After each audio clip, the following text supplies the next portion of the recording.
Can you be an agent for social change? And how can mindfulness play a role in that process? Well, stay tuned to find out. This is a Candy Factory Mini, Mastering the Mindful Mindset. Hi, and welcome to this week's episode of Mastering the Mindful Mindset.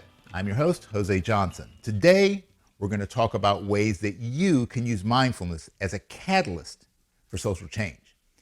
Now, the methods I'm going to share with you work in the social structures of the family, the workplace, communities, and the world as a whole. So if we wanted to create social change, where would we start?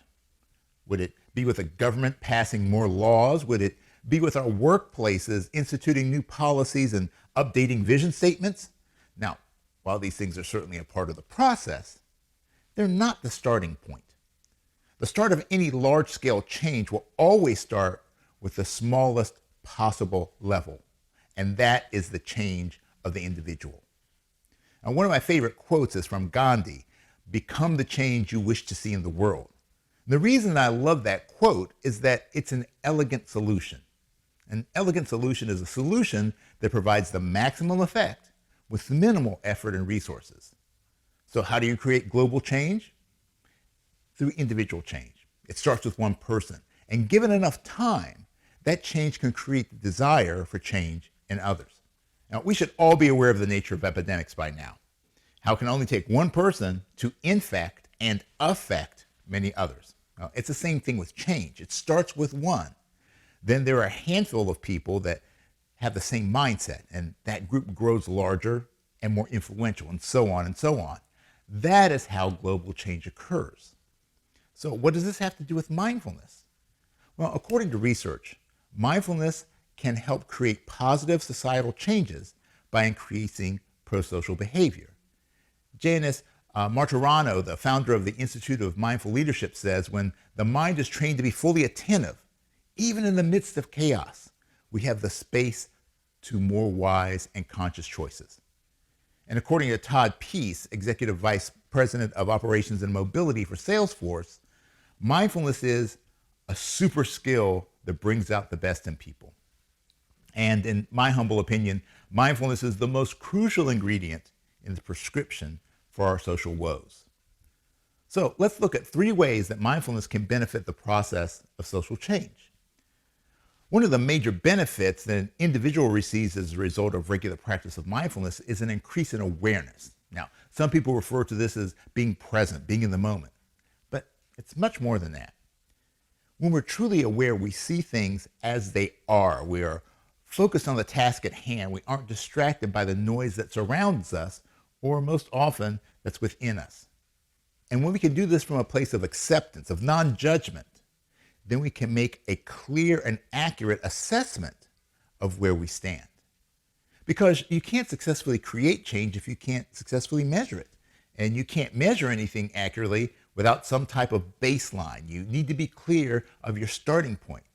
Because this not only lets you see your progress, how far you've come and how far you still need to go, but that clarity of where you are at this precise moment is probably the most crucial data point that you need for creating your strategy, your travel plan for change.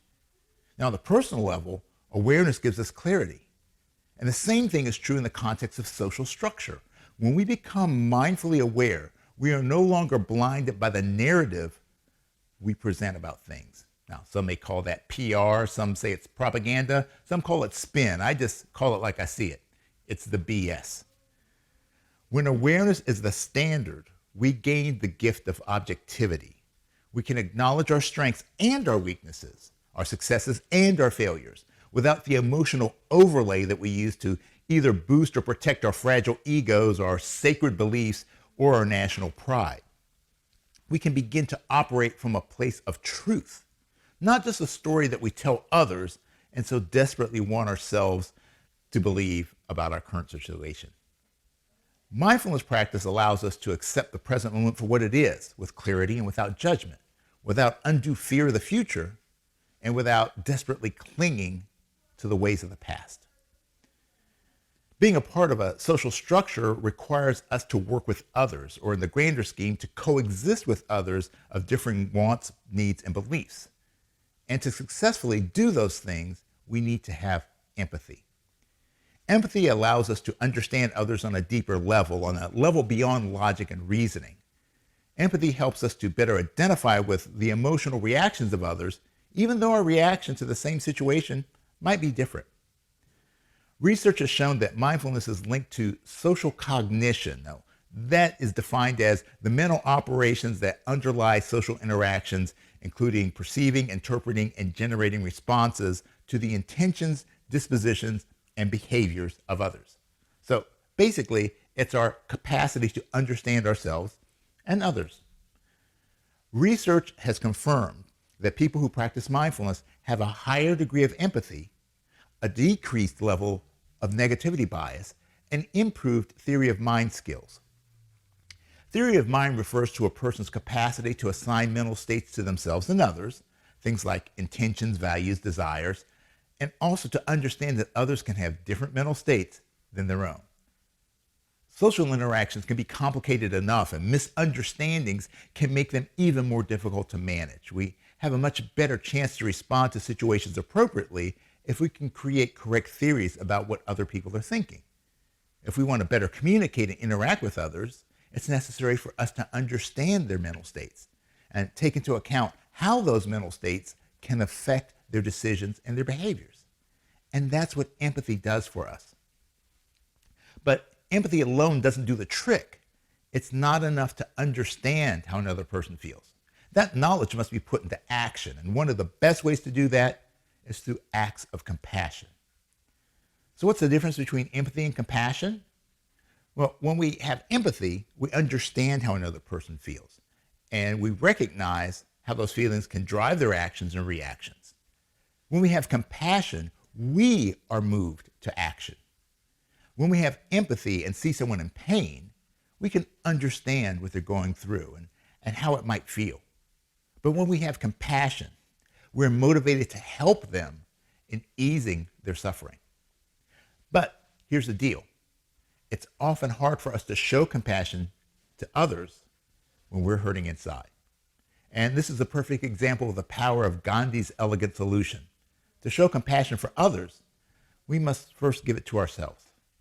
So let's do a little compassion meditation together. This is super simple, and it's a great way to shift your awareness so that you can show more compassion to yourself and to others. So first, I want you to start by closing your eyes and taking a nice deep breath. So breathe in. Now gently hold your breath and let it go like a long sigh.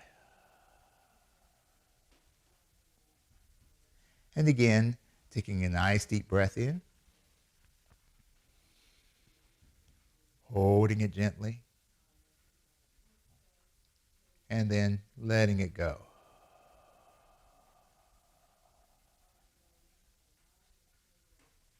And one more nice deep breath in.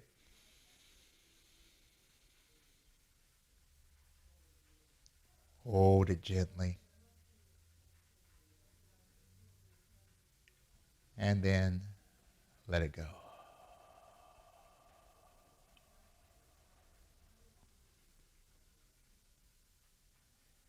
And as you continue to breathe slowly and smoothly at your own pace, I want you to shift your awareness and focus your thoughts on someone that you care deeply about that might be hurting in some way.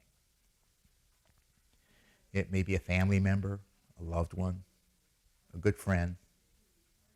It may be physical pain, mental, emotional, or even financial distress. Just think about them. Try to see them. Try to feel them with you. Now, say to them, I hold you in my heart with compassion.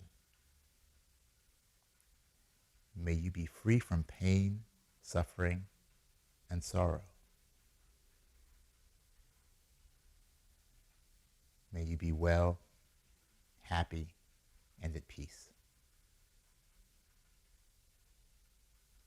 And just continue to hold the vision of that person in your heart and hold the feeling of caring in your heart.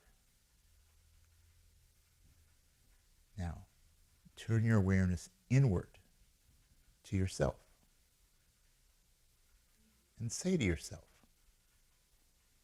I hold myself in my heart with compassion. May I be free from pain, suffering, and sorrow. May I be well, happy, and at peace. Just continue to hold on to that feeling.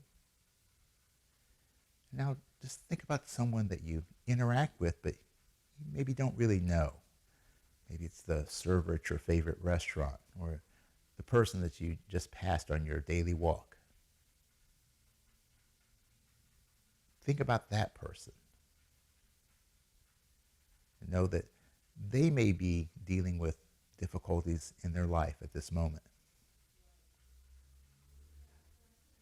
Now, say to them, I hold you in my heart with compassion. May you be free from pain, suffering, and sorrow. May you be well, happy, and at peace. Now, think about someone who you have a strained relationship with, maybe someone that you disagree with. See them in your head and hold them in your heart. And despite your differences, say to them, I hold you in my heart with compassion. May you be free from pain, suffering, and sorrow. May you be well, happy, and at peace. Now, picture the entire world and all that share the planet with you. And say to every living soul, I hold you all in my heart with compassion.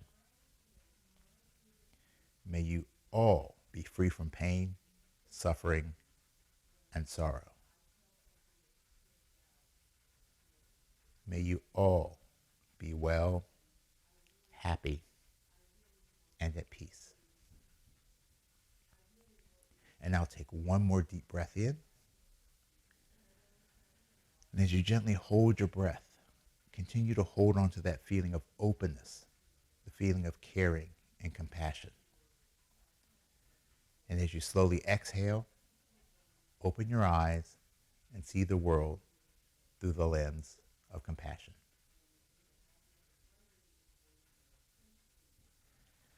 Now, it's my firm belief that our world will be a much better place if we put all of these changes into place, if we were all more aware of our thoughts and our actions, if we develop more empathy and were able to better understand and relate to the needs and the feelings of others, if we showed more compassion to ourselves and others, and if we acted from a place of gratitude and generosity. And as we create that change in ourselves, we can motivate and inspire others to create that same change in themselves by simply being the example. Now, other ways we can implement change on a societal level is to create agreements with family and colleagues on practicing mindful methods of communication by communicating and committing to express gratitude and compassion on a daily basis in our interactions with one another, to only speak to others in respectful ways, basically to follow the golden rule. You can also form mindfulness book clubs, meetups, and social media groups, community or corporate initiatives like Mindfulness Mondays, or institute group trainings with an expert like myself. So there you have it. I hope that you've enjoyed our time together today and that you have a better understanding of how mindfulness can be used to create social change. If you want to learn more about this topic or want to find out how I can help you bring more mindfulness into your life or into your organization, please email me at jose@josejohnson.com. Now, if you have a topic you'd like me to cover in a future episode, just drop it in the comment section. I'll do my best to help you out. Make sure you subscribe and share this episode with someone that you feel could benefit from this information. And also take time to check out all of the great programming brought to you here on the So Good Lancaster Media Network. So until next time, remember, it is what it is, but it becomes what you make it. So make it great.